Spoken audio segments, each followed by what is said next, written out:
Hi there, I'm Dr. Stan Steindl. Welcome back to Compassion in a T-shirt, where we explore the science and practice of compassion and how it can transform lives. But it's tricky, and being a compassionate person can come along with personal sacrifice. Those in the helping professions can be at risk of burnout and fatigue. Today, I'm thrilled to introduce Dr. Kate King, clinical psychologist, podcast host. I was a guest on the Noble Mind podcast way back in 2020. And now the brilliant author of The Well Helper, Get Ahead of Burnout, Thrive at Work, and Unlock the Personal Growth Potential of the Helping Professions. Kate has a knack for tackling the big challenges faced by helping professionals and helping them find balance and stability, all while unlocking the deep personal growth potential in their work. Her book guides us through 9 powerful pillars for thriving, blending empowerment, awareness, self-compassion, and practical strategies to help helpers flourish in their roles. In our conversation, we unpack all of that and dive into actionable tips for avoiding burnout. Kate's insights are as witty as they are wise, and I know this episode will inspire you as much as it inspired me. Don't forget to like, subscribe, and drop a comment below about your biggest takeaways. And so I bring you Dr. Kate King.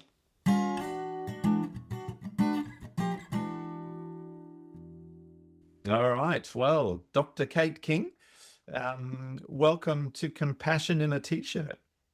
Hello, happy to be here. That's really great. You've recently written a book, The Well Helper, and which really touches on the challenges of I guess burnout and just the role of being a helper or therapist or a health practitioner and some of the challenges there, also around compassion fatigue and so on.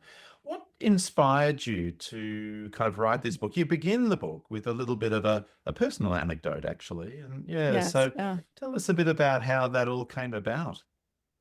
Sure, yeah. So happy to be here and to get the chance to talk about this topic, which is super important to me, which is helping professionals really thrive in their work.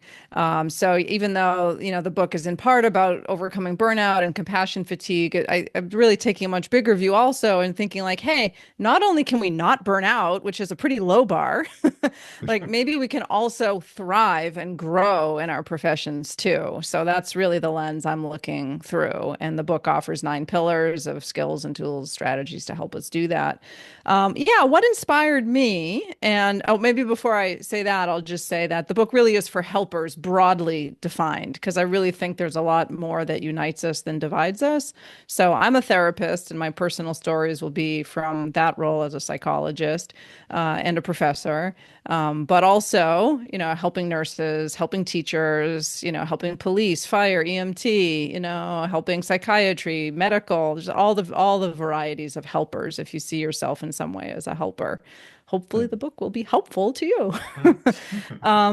So there's a personal motive for me that I have, which is I finished graduate school. I was so excited to launch out into my career as a psychologist. My first job was a full-time clinical position in a group practice where I did psychotherapy all day, every day, 5 days a week. And it was sold to me like, you finally get to do this thing you love, psychotherapy all day, every day. We have a billing Yay. department. You don't have to do billing. We have schedulers. You don't have to schedule anything. Just show up and do therapy. It's amazing. And I was like, sold, you know? And then I realized, like, 4 years later, as I'm sort of slogging through, just doing therapy all day, every day for the productivity requirements. I don't know what it's like where you are or where all of the listeners or viewers might be, but in order to be a full-time employee and gather all the benefits you get from being a full-time employee, there's often productivity requirements, that you see a certain number of clients per day or per week or per year, and then have to apportion that out. So for me, I was seeing between like 25 and 30 clients a week, 6 or 7 a day, there's always some cancellations, so you schedule extra, but then sometimes they all come. So those extras become extra hours you have to work. So it ends up a 9 or 10 hour day sometimes. It's too much. It's a lot. It puts a lot of Mm, demand and strain on people. Um, I like being a therapist, but I did not thrive in that role. mm, So a few years in, sat down with my supervisor at the time, and he basically asked, "Well, what do you see for yourself here?" And my answer was like, "Nothing, really. I just honest, like I really like I didn't say that out loud. That was my in my head voice, right. but it took someone to kind of shake me out of it a little bit, like, where do you see yourself in 5 years with us or something, for me to realize I can't do this. Like I don't want to be here and I don't want to keep this up. And from there, it started a journey of like reshaping my professional life into something that better suits me, which is a mix of therapy and teaching and, writing and podcasting and all the other roles and things I enjoy doing now. Mm, And I do have in a sort of coda at the end of the book, a permission slip to quit your job. So if anyone's thinking about quitting okay. their jobs, I offer permission for people to do that if you realize you need to restructure your life and rethink things. Again, as helpers, we think, oh, I put all these years into my training. This is what I'm supposed to be doing. We're often very conscientious. We want to fulfill our duties, but sometimes we really have to step back and reorganize our career and our lives so that they Mm, work for us. So that's mm, kind of a personal piece of my own lived experience, but also I'm trained primarily in working with older adults, working in healthcare settings. I've worked closely with doctors and nurses and frontline nursing assistants in skilled nursing facilities, and I've seen burnout in healthcare providers. I'm also a patient with health issues, and I see doctors who are burned out. mm, huh, My own healthcare has suffered because doctors have been slow to respond because they're like, yeah, it's probably fine. And you can just tell, people aren't bringing their like enthusiasm and passion that they maybe started their career with to their work. mm, I've also, been in these other positions, both professionally and personally, where I've seen and lived the impact that I think burnout and compassion fatigue has on mm. people. And then, so I feel like I'm also trying to help patients by Yeah. helping doctors help themselves.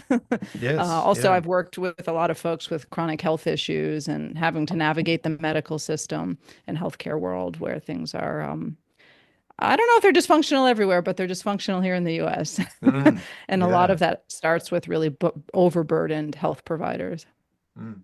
Yeah, it's striking, isn't it, when you really stop and look around at Yeah. colleagues or perhaps people who are helping us or people that we're trying to help and sort of seeing this simmering effect in a way that's a bit Yes. ever present, I guess, out there. And I Mhm. definitely sort of am familiar with the sort of story that you talked about. I think I noticed too, for me, and this is many years ago now, really, but I'm just sort of reflecting on those early 4 or 5 years that there were sort of system factors, the systems that we're Mhm. working in and the demands Yeah. placed on us there.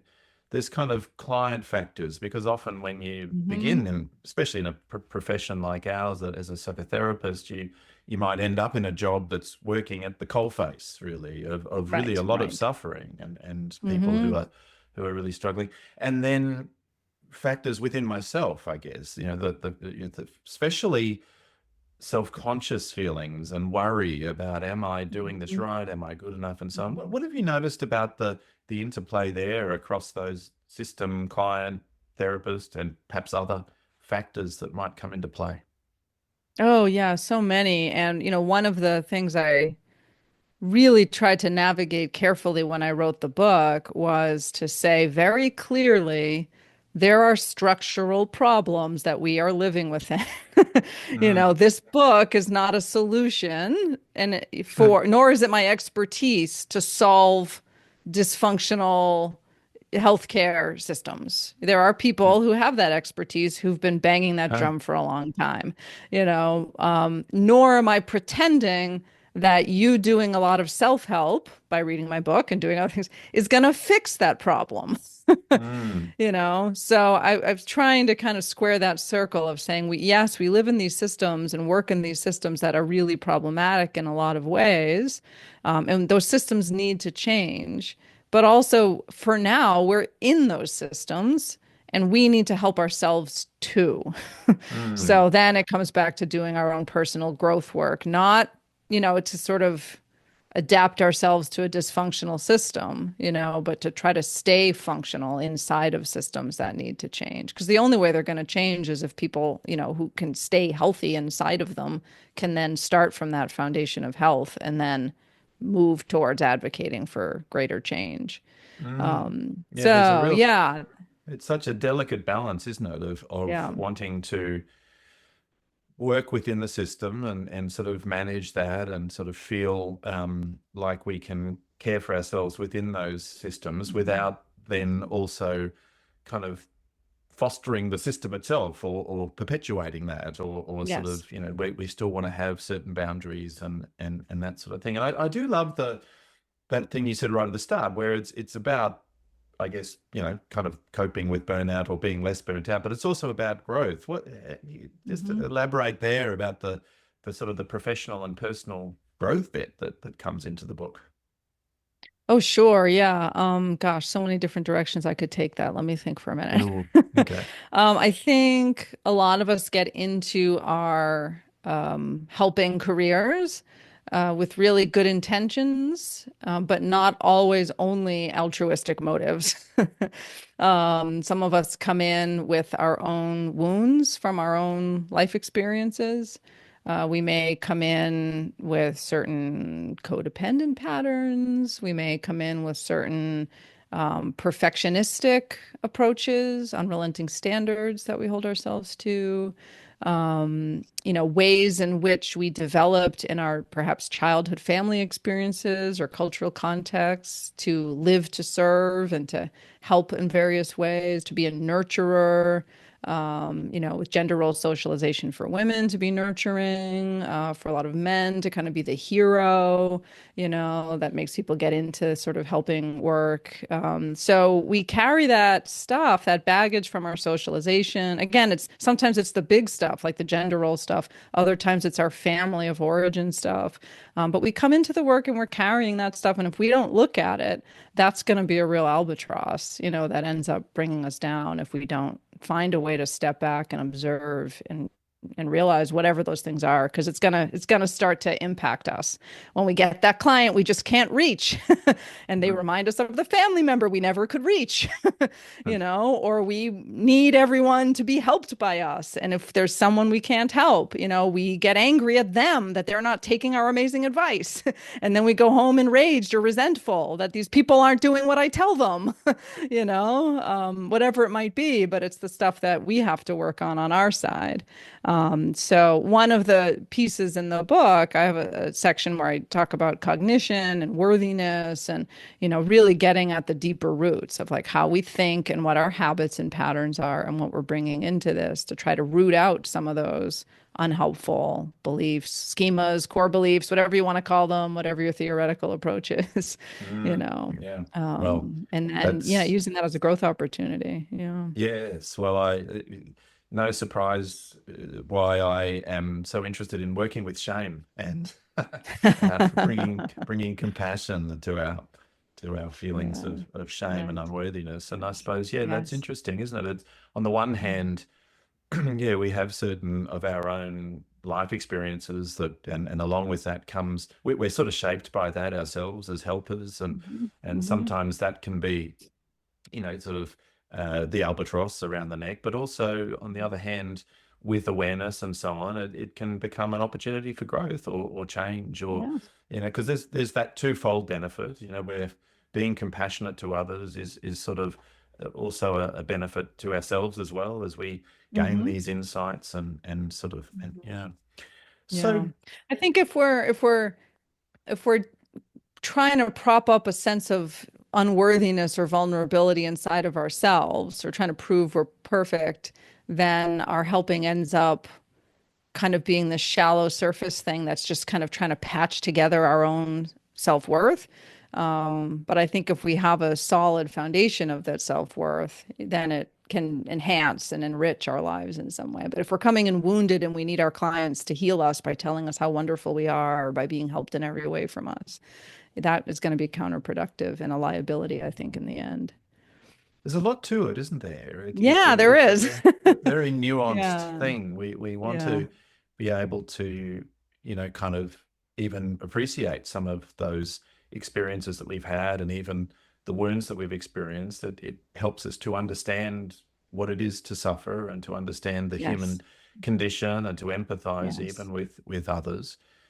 And at the same time, we're not there to be the one that's being helped necessarily. It's not our Right. client's responsibility to help us in that sense. We're also needing to be able to just gently put that to the side a little bit and tune in with them and their needs. It's yeah, there really is a lot to it. You have created these 9 pillars and in the book, and I wondered actually what I was going to try to sort of ask is whether you could give us kind of like a broad brush look, because I got the sense that each kind of starts to complement the next sort of thing. And there's a sort of Hmm. an overarching, so that I wondered if you could sort of slot it together in that way for us in terms of how all the 9 pillars roll out and work together. Yeah, sure. There is definitely an arc to them, although not every single one has to come before the next. And I was No. fooling around with structures when I was writing it. I'm like, is it a spiral? Is it a circle? Is it a pathway? And I ended up with just pillars, you know. Right. Yes. But there is a sense of a journey through them. And the very first Yes. one is empowerment. And that chapter is really about really just getting, and this would be more your expertise, right? Getting to a place where you're really motivated and like believe it's possible that change is possible, right? Many people come in, by the time they're maybe picking up a book with the word burnout on the cover, feeling sort of beat down by whatever systems they're working in, or maybe feeling a little hopeless. Hopefully, picking up the book, there's a little glimmer of hope that at least inspire them to do that. But yeah, believing that something else could, like your life could be better. You could grow more, you could heal more, your professional life could offer more, and just really looking at some of the unhelpful kind of beliefs and assumptions that we have that might be keeping us kind of stuck believing this is as good as it gets. So the first one's really about just empowering us, building that sense of self-efficacy that we can do something to make this situation better. Even if we're trapped inside a dysfunctional system, there's still things we can do to make things better. And that's hopefully a springboard or a launch into the rest of the pillars that you can kind of have some sense of being buoyed by that sense of self-efficacy that it's possible. Um, from there, moving into really foundational awareness, the second pillar is just about being able to have basic level awareness of your experience. I chose awareness and not mindfulness as a title for that pillar. Ah, yes. Mindfulness is included in that pillar, but it isn't only mindfulness. I chose awareness. First, I chose awareness because mindfulness has at this point become jargony to the point of being repellent to some people. And I Mm, really wanted it to have a broad, like have it to feel accessible and not jargony. And some of the very basic practices I offer are really just like, oh, like, can you feel your feet on the floor? Oh, how do I feel today? How am I doing? Like, just really basic, set 30 seconds on your watch and just be in the moment, mm, asking yourself the question, like, how am I really today? mm, And just being able to check in, do something. There's a practice called the peaceful pause, where it's like it's not a mindfulness practice. It's nothing in particular. It's just literally chill for a moment, just like however much time you can spare. Maybe it's just you go to the bathroom on a break or something. Just take a moment of peace, whatever that is for you. And just starting to ground ourselves in this awareness of life, right, as it's unfolding, as it's happening. Because again, it's easy to have a sense of urgency, especially as helpers, particularly if we're working in fast-paced environments where there's a lot of crisis around us. Oh yeah, yeah, I'll be mindful later. Oh yeah, yeah, I'll relax later. I don't have time to grieve, or feel, or there's no time for feelings. That kind of people say those sorts of things. I don't have to have mm, time. So this is really meant to be like, okay, let's just start to build in little moments of just self check-ins, so you have a mm. sense of like, how are you really doing in your life? What's really happening day to day? And creating some space for that. Can't do much of anything if we don't have that bare attention or basic awareness. So that's the second pillar. And then the next two, compassion and relaxation. Mm. So again, I'm kind of setting a foundation of compassion, which I think is really important once we start to pay attention to our experience, to very quickly be able to hold that with care. Very quickly to be able to say whatever's arising in those moments, I'm starting to create for Ah, myself that yes. I can be self-compassionate in that moment and just be kind to myself at a very basic level. I split compassion into two broad areas: compassion for self, compassion for others. It's all under the same pillar. Of course, any of these pillars, really, you could write entire books about. It could have been a 9-book series, but, nothing would ever get published. So compassion is really self-compassion and compassion for other kind of together in that chapter, and self-compassion as a foundation for compassion for others. From there, relax. I could keep rambling. Do you want to Well, keep I think that directing that me? Yeah, because like, no, that's cool. I think those first three are sort of a particularly interesting trio. It's hmm that sense of kind of beginning with that self-belief and self-efficacy. It's turning our attention to the present moment, and then it's bringing care to the present yes, moment, in a sense. that's And right. and so it's Yeah, sort of like a one, two, three sort of that's right right. at, Yeah. at the beginning. The empowerment word has been interesting for me lately because you were alluding before to motivational interviewing, I think, and that's kind of one Mm-hmm. of the things I'm very interested in, as a lot of our viewers know because I talk about it all the time. But yeah, last week I had a chat with a few people who had just written experiencing motivational interviewing from the inside out, and they were talking about, David Rosengren was talking about the word empowerment that's been brought into the MI spirit, that it's a hmm new kind of thing in the latest book by Miller and Rolnick.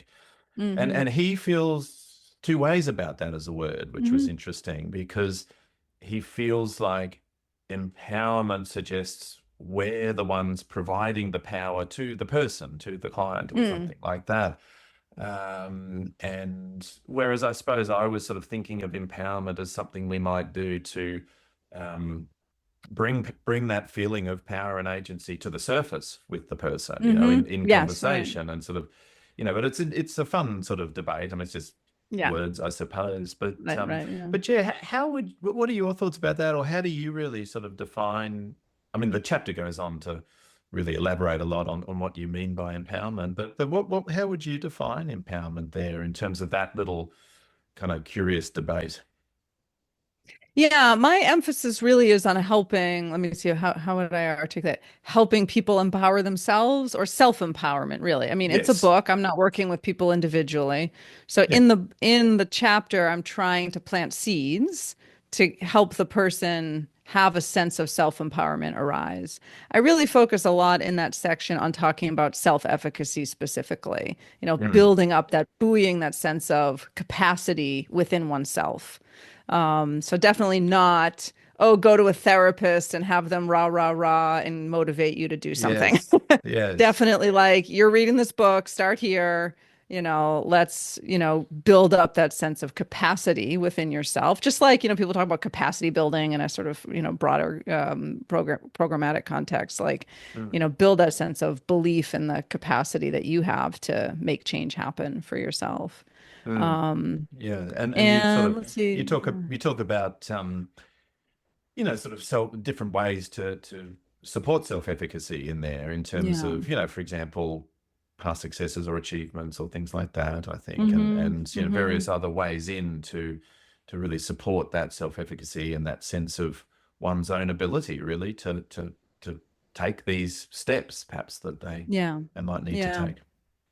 I also think, I emphasize that change is always possible. And I talk about inner change and outer change. And Mm, oftentimes we get frustrated when we want to make a change in one of those spheres and it's not happening and we forget about the other. mm, Usually we're trying to change everyone else in the outside world, and then, everyone else is stubbornly unwilling to like bow to our wishes. mm. We forget we can make changes within ourselves, Ah, but I kind of like you can always look in or out to find something that's movable here.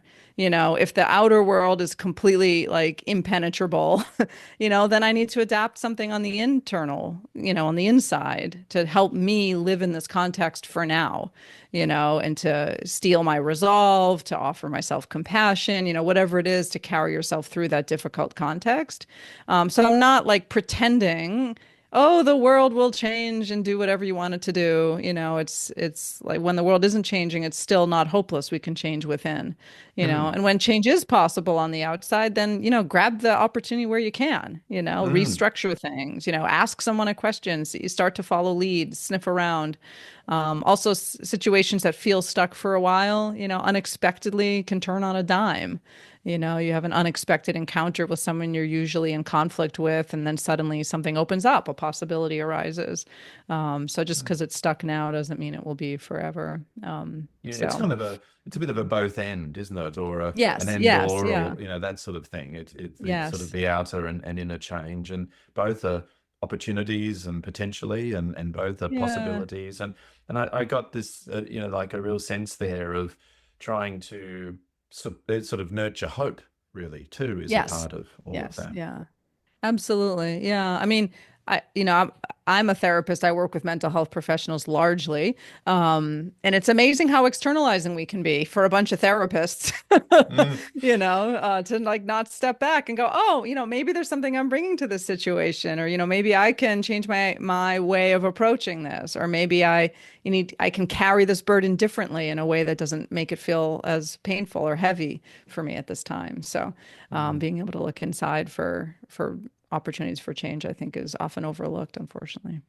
I was really interested in what you said about mindfulness too, as a word, I suppose, and that Yeah. sometimes it sort of has developed a bit of a connotation in a way, or sort of Hmm. it's sort of gets as a word gets used a lot, and people Yeah. sort of hear it, and you know, what are your thoughts about the word compassion? I mean, because sometimes, I mean, I'm obviously very interested in that, and that's the Hmm. purpose of this particular channel and podcast. Hmm. But sometimes that also, people balk at that as a word too, a little bit, Hmm. and Hmm. what what have you found there? Yeah, I haven't experienced so far compassion as having achieved like peak jargon territory Ah, the way the way mindfulness really has. Maybe, I mean, self-compassion, maybe we'll get there in a few years, I don't know.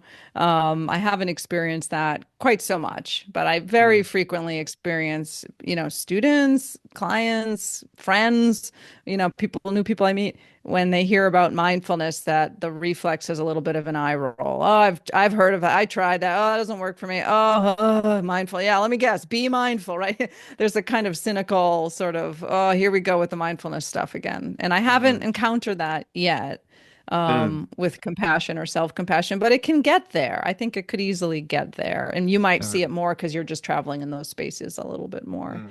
Perhaps Um, the thing yeah. with self-compassion that is more, sort of the barrier that I might face is actually people have fears, blocks, and resistances to it. That Uh-huh. especially helping Yeah. professionals, they Yeah. often feel like, well, no, I'm meant to be compassionate towards others. Like Yes. I don't really deserve the compassion, or Hmm. that's I should be strong, and that sort of Right. thing. So there can sometimes be, I guess, those inhibitors to self-compassion that Hmm. arise. Yeah, definitely. Definitely. Yeah, for sure. I'm also really sensitized to culture and the kind of mental health subculture and the way in which the sort of subculture of mental health communities or subcultures don't connect with the cultures of a lot of people who we serve. So we Mm. have certain ways we talk, certain jargon we like to use, like mindfulness and self-compassion or whatever, which is just like repellent. Like I worked in the VA for a few years, the Veterans Yeah. Administration, and yeah, it doesn't land well. I also work across generations. Like I was saying, I work with a lot of older adults, folks who kind of came of age at a time before, like, everyone's favorite TV character had a therapist. And, it's just a kind of different cultural and generational context. So I'm just always aware of like, what are we doing as mental health professionals to bring our ideas to people in digestible terminology and Yeah. language and Mm. ways that actually fit their way of relating to the world. And I'm not attached to the words, Yeah. compassion, Yeah. mindfulness, if it ends up becoming an obstacle. And I don't think we always do that well in our profession. Mm. Um, The ideas are good. It's yes, just the yes, yeah, digestibility, I suppose, isn't it, of right. them, and how to Yeah. engage people. And so we've got the empowerment, the awareness, and the compassion. Yes. Yes. Where do the pillars go from there? Okay, right. Now, this was a little bit of a struggle for me, actually, because this one's quite foundational, this next one, Okay. which is relaxation.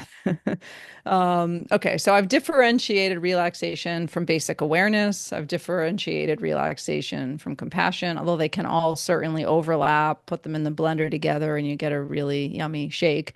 But relaxation, this pillar is really about learning about the fight or flight response, helping understand stress in the body and starting to be able to really sense when we are in like a major stress response and learning the tools that we need to help downregulate our nervous systems when Mm. we're totally cranked up on adrenaline or whatever type of stress response we find ourselves stuck in. So that one really is about kind of basic education about the body, the stress response, and how to learn to work with that and to find the right gear to operate in during our day-to-day lives. Mm. So I sort of give the analogy of, trying to drive your car in the wrong gear and you're like, the car is like not in the right gear and you're wasting all this energy and gas and whatever, because you're in the wrong gear. So being able to pay attention to what are the rhythms of my work? What's the gear my body needs to be in, for this type of work? When I'm attending to crisis in the emergency room, and I'm on, then I need to be on and I need to be able to be at an appropriate level of activation to be responsive to those crises as they're happening. It doesn't make sense for me to like, try to be in the, most calm, relaxed physiological state if I have to go, go, go during that shift. But then maybe later on when you're doing your charting, you're writing your notes, you're doing some follow up, or you're sitting in a meeting or something, maybe that's the time to downshift a little bit. Take the moment where you can grab it, settle, relax. How's your jaw? How are your shoulders? Are they hanging from your ears? Like just taking that time to tune into your body and downshift where you can, And to help better regulate and have a little bit more agency over the state we find our bodies in. and that beautifully flows from the chapter before. The chapter before is the bit about compassion and then self-compassion, and Yeah. you refer to Kristen Neff's work there, I think, Yeah. and one of her really helpful kind of questions is, what is it that I also need right now? What is it that would Yes. be really helpful for me? And then the next chapter says, well, here's somewhere to start, is sort Mm-hmm. of to Mm-hmm. to kind of notice the body and be aware of the stresses and tensions, and perhaps here are some strategies really, or actions to take, I suppose, to Mm-hmm. to Mm-hmm. help that with that down regulation. Yeah. Mm-hmm. And Yeah, and really thinking of it as like, we are in varying states of activation, right? And that there's appropriate level of activation for whatever it is that we're doing. So fight or flight isn't the enemy, relaxation response isn't the goal, taking a little bit from performance psychology, right? You need to be in the right state to do the task you're doing. So an example would be like a musician performing, right? If they're so upregulated, their fingers are shaking, they're not going to be able to play their guitar solo very well, mm, but if they're mm, so downregulated, they're like so chill, they like, can barely, even sort of get the guitar or whatever, then that's not good either. There's a middle place, right? A sort of sweet yes. spot where you're activated enough, like right before you get on stage for public speaking, before you show up to record a podcast, Mm, you kind of get the gears going, you're ready mm, for what you need to do. And then later on, you can shift down, Yeah. and settle things a little. So figuring out what those rhythms are in our work life and starting to be Mhm. attentive to that. And there's the body part of that, and then there's the cognitions and thoughts, I guess, which kind of come Yes, yeah, yeah. next in it's pillar 5, I think. Um, Yes, right, right. Yeah, I mean, the relaxation, we are using our mind. It's some self-coaching a little bit as we're learning to relate to the body and seeing, oh, now's a time where maybe I mhm. could downshift a little, that kind of thing. But yeah, the cognition pillar is where I get into what I've called the sort of helper blueprint, right? So what's the blueprint that you're carrying into your current life that you learned earlier in life? Some of what I was saying before about your early life experiences, family of origin, gender role socialization, cultural norms, all the various values that were imbued into you in various ways. To really understand, like, what's our belief about ourselves? What's our beliefs about the world? What is our belief about other people? How do we carry that into our work? And what are our beliefs in particular in this book about helping? I ask people to reflect. So each of the chapters has reflection questions sprinkled throughout. So here I ask people to think about, what were some of your early experiences with helping? Who in your life did you try to help and you could never help? Who in your life, taught you that helping was rewarding? Did you have mentors? Was it encouraged? Were you praised for it? Where does that come from? What were some of those early life experiences? What does helping give to you? What needs does it meet? Again, beyond just that altruistic love of the outcome that you're able to help someone else achieve when you help them, but what does it feed within you? So some of the stuff we were saying a little bit before, and really starting to pay attention to what's helpful about those attitudes, what's helpful about those beliefs, and what might be potentially unhelpful or problematic for us as well. I really found the chapters obviously jam-packed with ideas and sort of suggestions and strategies and so on. But those little reflective questions you sort of said Hmm. sprinkled throughout, and actually I really liked how there were multiple opportunities for that in each Yeah. chapter. And these little call-out boxes where you sort of Hmm. pose these reflective questions. So it helps the book become quite evocative as well. It evokes Hmm. something from the reader in a Yes. way to sort of stop and really think about what all of this might mean for them. Yeah, my real vision and hope would be that people might use this with their colleagues in a book club or something, Mm. in a consultation group or during lunch hour or something, or as part of some kind of a program for helpers in whatever context they're in, that people could read it together and use these reflection questions as a launch pad for That's a great discussion idea. and reflection. Yeah. Yeah, yeah, yeah. I think I run a sort of a supervisor masterclass as part of our supervisor registration process here in Australia, and mine is on self-care and self-compassion, and how we can sort of have that on the agenda really of supervision or Yeah, group right. supervision, and that's a really great thought. That the book becomes a little bit of a structure that one could work through with a supervisee or with in peer Yeah. supervision together Yes. or Yeah. amongst a team in a Hmm. workplace. Yeah. Yeah. Mm. Yeah. Yeah. Worthiness. So I guess, Oh, yes, digging right into the deep end of the pool here. yeah, Yeah, so I mean, one of those core wounds I think a lot of people totally. carry, not just helpers, but a lot of folks in the world have these wounds about their basic worth and dignity as a human being. Mm. So I give a whole chapter to really digging into understanding where do we get our sense of worthiness from, and that's just the word I chose. There may be synonyms that other people find more meaningful, but just basic self-worth, sense of integrity and belief in, one's lovability, acceptability, other words that people might find helpful. And I offer a few kind of like really clear, like you heard it from me, if from nobody else. Your worth is not dependent on anything else. Your worthiness doesn't exist at the expense of others. Like I have a few sort of key messages to help unlearn perhaps some of the things you learned earlier in life. So I talk a little bit about this idea of contingent self-worth, right? That we often learn that we're worthy only if fill in the blank. We're worthy only if we're useful, often as helpers. We're Oh, worthy only if fill in the blank. We're perfect, I think shows up a lot. We're worthy only if we achieve some unrelenting standard, whatever it might be. So, what's the contingency that you've set up or that was taught to you that your worthiness hinges on? And then let's undo that. It's going to take time, more than just the time it takes to read a chapter, but that's important work. Mm. Yeah. Yeah. Yeah, no, I've thought a lot about this. I was really kind of interested to see that as one of the pillars because ages ago I did a little video titled "Born to Feel Worthless." Not born to be worthless, but somehow or other it's sort of built into us almost Hmm.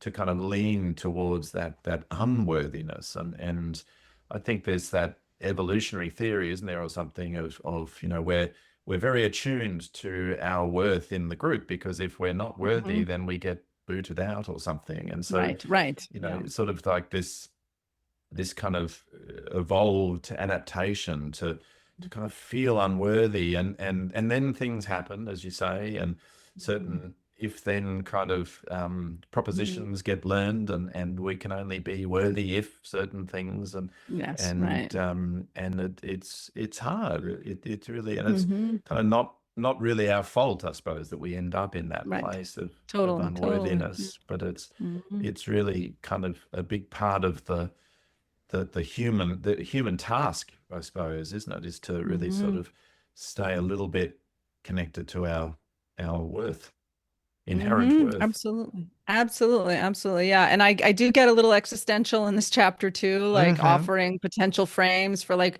if you're not getting your worth from the outcomes you get with your patients, where are you getting it from? Uh-huh. And, what might that be for you? So I offer, just again, some ways of like inroads for folks to try to find that sense of inherent worthiness or dignity. For some people, it might be through a faith tradition. Do you believe in God or spirit or something that tells you that you have some inherent dignity as a living being, as a soul? Do you believe in basic human rights? Do you believe that you as a human are afforded certain basic dignities just because you exist as a human being? Just from Mm. like a very human rights perspective, Yes. is it helpful for you to think of yourself as part of an ecosystem, the universe, being connected to nature in some way? Mm. Just as various sorts of questions to get us really to the root of that. Yes. Yeah. Yeah. No, that's great. And the next pillar is sort of about keeping going with it, resilience, I suppose. Yes. Where does that then fit in? Yeah, resilience is it was a tricky one to title because that Yeah, is okay. another word that I also feel like some folks, particularly from like marginalized backgrounds, oppressed groups, often feel like I don't want to have to be resilient anymore. Yeah. Like society needs to change. Like, don't blame me for not being resilient. Like, blame the structure for, oppressing people. So I want to Yes. really honor that, reality. So the chapter does talk about building resilience, but it also talks a lot about trauma, really, and working with Mm. adversity and trauma, both the kinds that we face in our work, as well as the kinds that we might carry into our work from our personal lives. So thinking of what trauma is, how pervasive trauma is in society, and then really honoring the traumatic experiences that people have at work, which often get overlooked. I mean, there is some discourse around secondary trauma or vicarious trauma, but it always has this like one step removed feeling. So I really want part of what I wanted to do in this section was to really validate the reality of what's traumatizing about our work, and Mhm. for instance, in the DSM, the criterion A trauma, is identifying like life and death stakes. Well, if someone shows up to my office for psychotherapy and they're suicidal, the life and death stakes are there. If I don't make the right choice, this person could die. That's potentially traumatic. It's again, emphasizing potentially because there's a lot of things that rest on our interpretation of how capable we are to handle that and many other factors at play there. Or, if we're working on inpatient care and we have people we're working with who are violent, let alone folks who are literally, think about police, fire, EMT, out showing up at, traumas. So car accidents, fires, things like that. So just really want to honor that. And also some people, like as mental health professionals, we might be like, oh yeah, well, that makes sense. But we don't often think of it as something that shows up in our work. We think of ourselves as hearing trauma narratives, but not necessarily experiencing trauma a lot. And a True. lot of people in other helping professions, I think, still don't really appreciate the ways in which what they're exposed to day in their work in the emergency room, and the is potentially traumatizing. So I wanted to spend some of the chapter talking about that and just identifying all the various ways of kind of noticing and thinking about that. And I also talk about moral injury and moral distress and, various other conceptualizations of trauma that are useful beyond just PTSD symptoms. And then I offer kind of the frame of a hero's journey to kind of think about how we might Mm. move towards resilience, thinking about the ways in which hardship and struggle shapes us, enriches us, gives us opportunities for growth and learning, not in like a, what's the word, shallow platitudes, but like really the deeper work of growth that comes from encountering adversity Mm. and kind of reclaiming this idea of resilience, really, and Mm. some tips of how to actually do that. Yeah. Yeah. Right. Yes, I've noticed that with self-compassion as an idea for people, sometimes people feel like, well, it's always just left to me. Why do I always have to be the one to just, kind of look Mhm. after myself? And I suppose you were sort Mhm. of finding with resilience that it can be a similar kind of, Mhm. sort of reaction in that Yeah. way. The other, I've worked a lot with veterans too, and one of the things they taught me really was that, sometimes resilience, at least in the form of, just keep going no matter what, can also, Right. Right. Right. come with a sting in the tail too. That can Yes. be Yes. that can be Yeah. tricky as well. So there's a sweet spot somewhere there that with Hmm. resilience Hmm. that sort of honors people's life experiences, the role that trauma and so on can play, but doesn't try to create this message that you got to be strong and keep going or something, but Right. And now it's rather, your fault if you're suffering too. yes, Right, yeah, right, right. yeah, Yes. You it's failed to be resilient. So, now it's your problem somehow. So, yeah. yeah, wanting to kind of, yeah, I mean, there's a lot of nuance in a lot of these topics. And I was Mm. trying, as best as I could in the space I had in each chapter to Yeah. be nuanced in my treatment of them. Mm. And connection is so important, I suppose. I mean, from the Yeah, yeah. compassion focused therapy point of view, we think a lot about the three flows of compassion and for others and for self, but also Yes. receiving compassion from others, I guess, and the role of Yes, yes. connection and closeness and all of that sort of stuff. Yep, absolutely. So the next pillar is indeed connection. And there is certainly a big part of it that is about learning how to receive, Aha. which is often a real struggle for helpers. So Yeah. we talk in that section also about, I talked about the helper blueprint. We also talk here about relationship blueprints that we have. What do we expect how we're supposed to behave in relationships, and how do we expect others to behave towards us in relationships, and trying to unpack that and learn from that. I also talk a little bit about codependency in that section, and ways in which we often have unhelpful patterns, and learning to be assertive, which I think can be a struggle for a lot of helpers as well. Mm. So yeah, kind of skill building, like relational skill building a little bit in that Relational skill section. building. Yeah, Yeah, that's a yeah, good yeah, phrase. It again, it's yeah, nuanced like all of these topics yeah, because yeah. we're wanting to find that kind of middle road where we're able Yeah. to navigate our relationships in a way that they're helpful and not harmful, I guess, isn't it? And Yes, yeah. towards the other person, but for ourselves as well. How can Mhm. we kind of be skillful with our relationships and Yeah. so that they're helpful to everybody? Yeah, absolutely. Yeah, and I think the other thing in this section too that I wanted to really underline, which again, it could be its own book, and people have written at length about it, is this idea of community care. Mm. So wanting really to not perpetuate this attitude that like self-care is only about you, or like burnout is just your problem, or there's, especially like in the US, there's very hyper individualistic culture, where it's like all the self-care stuff, when they give you those little, you find those things on Instagram of self-care, it's all like things you do alone, Right. and things you do at home outside of work, so thinking and circling back to this idea of community, participating in community, being part of the community, taking care of each other in the communities we're in, including at work. And I know if work feels hard or you're burning out, it's hard to show up for your coworkers, because it can feel like just more giving, but also like there is healing and there is prevention in the ways in which we relate to each other in our communities. And that's the idea of community care as part of self-care, or kind of overlapping in the Venn diagram with self-care as another important dimension to pay attention to. So yeah, community care is, I think, also a really important theme here, to sort of counterbalance that very individualistic messaging around self-care.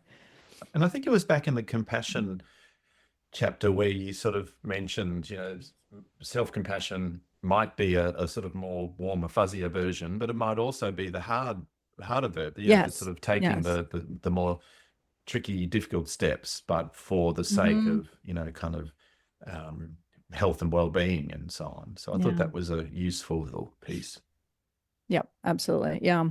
And then the last pillar is about thriving, which is really about figuring out. I mean, I hope the whole book helps people thrive, but this last pillar really is about raising our gaze, looking ahead, and thinking about what is the good life for me? What does it mean for Mm, me to thrive? Not what is my supervisors or my graduate program or whoever, what do they want for me? But what do I want for me?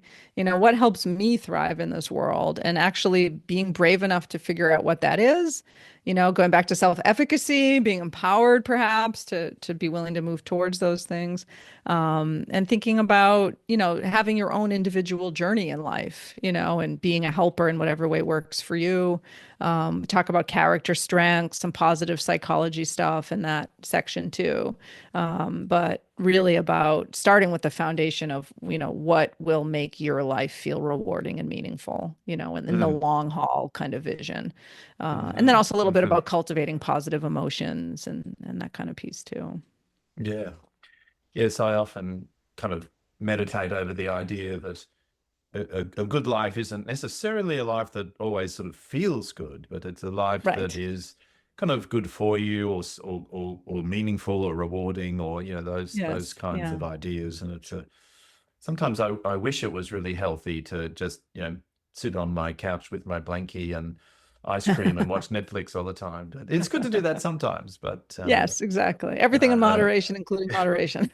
yeah, beautiful. Yeah, I talk a little bit like the hedonic and eudaimonic versions of well-being, right? The Oh the yes. the hedonic, sort of feeling good, like positive affect, versus the eudaimonic, more the meaning and purpose quality, the dimension of life mattering, somehow feeling like you're making a difference and integrating those as you're thinking about that idea of a good life. Yeah. Yeah. Yeah, so all right, so we've kind of got empowerment, That's the journey. Yeah. awareness, Yeah. compassion, relaxation, cognition, worthiness, resilience, connection, and thriving. Um, Yes. Brilliant. And as I said before, it is sort of jam-packed with really great content, but also, kind of practical sort of strategies, and then those really helpful reflective Yeah. bits, self-reflections, little questions to Hmm. pose and reflect on. I was going to ask you also, just before I let you go, but Yeah. where are you at the moment in your podcasting world? You have the Noble Mind podcast, which I have listened to, and so on. Mhm. But yeah, where are things at for you at the moment in that world? Yeah, that's it. Noble Mind is still around and existing. Yep. So Noble Mind's our podcast looking at mindfulness, meditation, psychology, basically anything vaguely of interest to us that broadly touches those themes. We interview people like you're doing here, on those topics. And if folks are interested, they could go to noblemindpodcast.com mindfulness.com or wherever they like to listen to podcasts, they can look it up. And got a bunch of past episodes at this point folks can listen to. And that's kind of just, one of the plates spinning in my professional life, sort of disconnected from the Well Helper book and the Well Helper developments. Yes. But it's all, of a piece for me and what the good life has become for me in my professional sort of existence. That's the Yeah. sense I get. Yes, sort of Yeah. variety and Mm. multiplicity or something has been Yes. what you've discovered is kind of how Yeah. it's most helpful for you. Yeah, I think. absolutely. And I think the Well Helper book was really something I felt I needed to write from my experience. Also, when I think about helping students and helping the professions and professionals that I care so deeply for, it felt sort of like an offering to my fellow helpers. It's not Mhm. necessarily something I'll spend the rest of my life, 40 years from now, will I be teaching about burnout? Probably not, but I needed to share what I've figured out so far. And maybe that will help other people start a little further along than I was when I was working in that really hard job right out of grad school. Yeah, well, You know? if someone is listening and Mhm. they're feeling it, they're in that Yeah, yeah. situation where it's starting to get tricky, I guess, and they're Yeah. feeling a bit more exhausted and a bit more kind of numb to it all. I mean, Yeah. where would they start, or what would be a little piece of advice for someone who's wanting to move in the direction of wellness? Yeah, I mean, I think just listening really deeply to that part of you. It's so, so easy for us to ignore that. There's this tiny little voice inside us somewhere saying, like, this isn't right, or this won't work in the long term, or like whatever it is in your own little mind, or just some little feeling of dread when you hear the alarm go off in the morning. Just listen. We're so quick to like get up and move on, and no, I have to make this work. Especially I think, again, as helpers, there's something, about got to show up in service to others, got to, go out there and fulfill my mission and make the world a better place or something that it's very easy to lose touch with just that little quiet voice inside that's saying, like, this isn't it. This won't work Um, for you, or this isn't working. So honor that, give it time, create space to listen to that, find people you can talk to honestly about where that's coming from, and like sort of fan the flames, feed the fire, or whatever, and give space for that voice to emerge and ask it what it needs, ask it what it wants, ask it what direction will be most gratifying or fulfilling. mm, So um, really honoring that intuition. yes, there's a lot Yeah. of wisdom in that voice, and Mhm. actually, I haven't really thought about it like this Mhm. before, but Mhm. even in some of the experience of fatigue or burnout, Yeah. there's wisdom in that. It Yes. is telling Yes. us something, and Hmm. we want to be able to turn our attention to it, not sort of struggle with it or fight with it or get rid of it or ignore it, but just Hmm. turn towards those feelings, those physical sensations, those thoughts that are arising, and really listen to the wisdom Yes. that's there. Yes. Yeah, I mean, it's in some ways it's our body mind matrix trying to conserve resources, right? It's feeling fatigued, it's burned out, and it's trying to conserve resources for a reason, because we've overstretched our capacities, and then that's okay, but we also need to listen to that to figure out how to bring ourselves back. Mm. Yeah. Well, Dr. Kate King, thank you very much. Haha. I'll have all of these. I'll have the links in the description, of course, and Yep. so people can get access to it there, and the Noble Mind Yep. website, and so on. But Yep. thank you Absolutely. for coming and speaking with me on Compassion in a T-shirt. Absolutely. My great pleasure, Stan. Thanks so much for having me. Thank you.